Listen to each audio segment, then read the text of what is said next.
Good afternoon, everyone, residents, families, staff, the whole world. Today is Monday, March 23rd, and a quick shout out to Patty and Molly, mother and daughter team in the food service department. They do a terrific job. Everybody in food service does a terrific job, so thank you. A reminder that live streams from now on, this message is going to be every day, Monday through Friday at 1:30. 1:30. The reason is because at 2 o'clock, Governor Walz has consistently been doing a press release or a press conference. And so naturally, you want to hear both messages. You want to every day tune into this message at 1:30 and every day tune into the governor's message at 2 o'clock. Okay?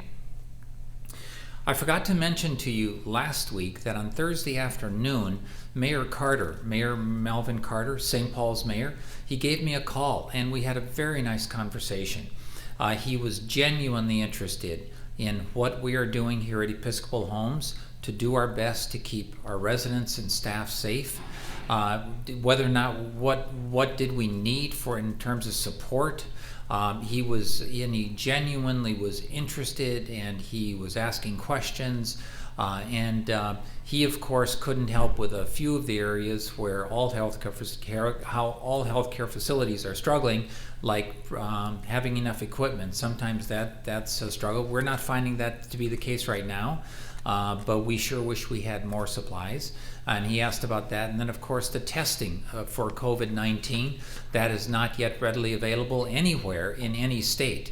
And that's a great frustration for mayors and governors around the country. But I wanted you to know how interested Mayor Carter was in you and in all of us. And I appreciated that a great deal.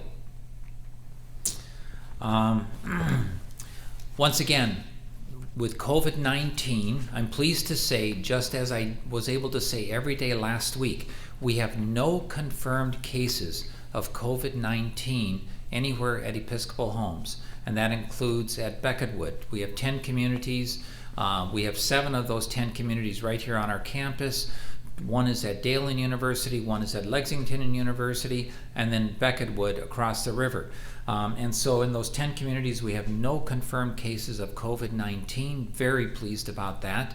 There are 2 staff that are in quarantine right now from the Gardens, and there is 1 resident at Episcopal Church Home that we still have not yet received the results from that COVID-19 test that was submitted over a week ago. So we sure hope to get those results soon. Once again, we have no confirmed cases of COVID-19 at this time, and we would sure love to keep it that way in perpetuity. Food delivery, just a reminder that food deliveries from Cub, Walmart, or other places, our staff are working hard. The managers and our well-being staff are working hard to make sure that we improve upon the system whereby you can request certain food items, essential food items, and we will purchase those items and bring them back to you. So be watching for any updates on that front from your housing manager and bulletin boards, wherever you receive that information.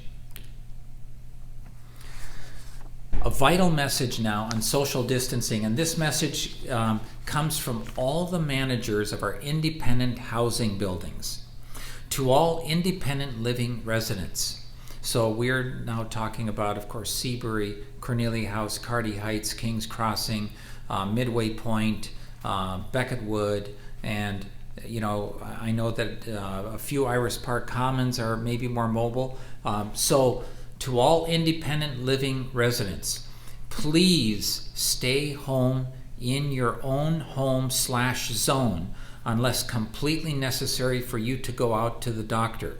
So this is from the managers of all of those independent living communities. So stay home unless it's completely necessary for you to go out to the doctor. We have grocery delivery and the option of frozen meals from Optage. No family or friends are able to visit at this time unless it is essential for you to get your basic needs met. If you are confused about who can or cannot visit, see your building manager. There are still too many non-essential family members coming to visit, as well as independent residents coming and going for non-essential reasons. We need to protect our community. This is so important. Think about it. Every time you violate this strict policy of staying in place and this strict policy of essentially lockdown, that sounds like a negative word, but where we're not allowing anybody who isn't essential into any of our buildings, right? And we're asking you to not depart from your zone, right? Anytime we violate that, we risk bringing in COVID-19 virus, and then at that point, if you happen to be the one doing that, you risk exposing 1,000 people to that virus just here on our campus.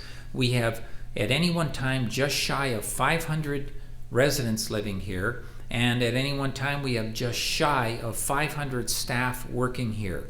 So you risk exposing 1,000 people to getting this virus. And you say, well, you don't interact with 1,000. Yes, you don't. But you interact with 2 or 4 or 10, and then those 2 or 4 or 10 interact with another 2 or 4 or 10, and so forth. And it quickly multiplies. So it's so important that you abide by our principles that we've established, and that is that no outside visitors are allowed in except those that are absolutely essential to basic needs, and for those residents who are on hospice. And then in terms of going out, remember, we are willing to provide, we are able to provide all of your needs right here on our campus, bring food to you, bring whatever other needs that you have to you, so that you don't need to leave our campus. When you go somewhere else, you don't know who you're being exposed to, what viruses you might be exposed to. So please abide by these principles.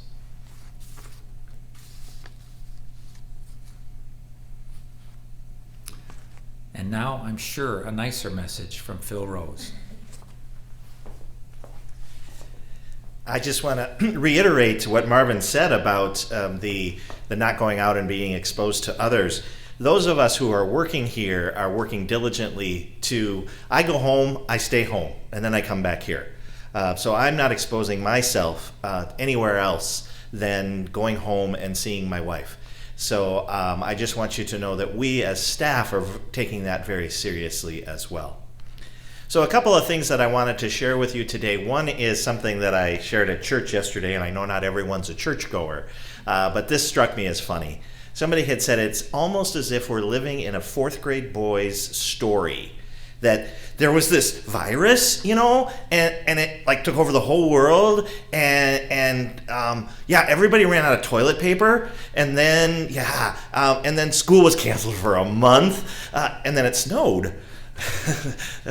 Oh, if only it were just a story. But it is interesting to think about it that way. I have a reading that was written by a woman named Donna Ashworth that I would like to share with you. History will remember when the world stopped, and the flights stayed on the ground, and the cars parked in the street, and the trains didn't run. History will remember when the schools closed, and the children stayed indoors, and the medical staff walked towards the fire, and they didn't run. History will remember when the people sang on their balconies in isolation, but so very much together in courage and song. History will remember when the people fought for their old and their weak, protected the vulnerable by doing nothing at all. History will remember when the virus left and the houses opened and the people came out and hugged and kissed and started again, kinder than before. I think that's a lovely sentiment. And I just want to make an invitation to folks. I think it would be great to hear what residents who live here, what encouraging messages of hope that you have. So I would be glad to share those during this time. So if you want to send those to me at prose@episcopalhomes.org, prose@episcopalhomes.org, and then I will share some of those with folks so that we can be in this truly together and hear what others are saying.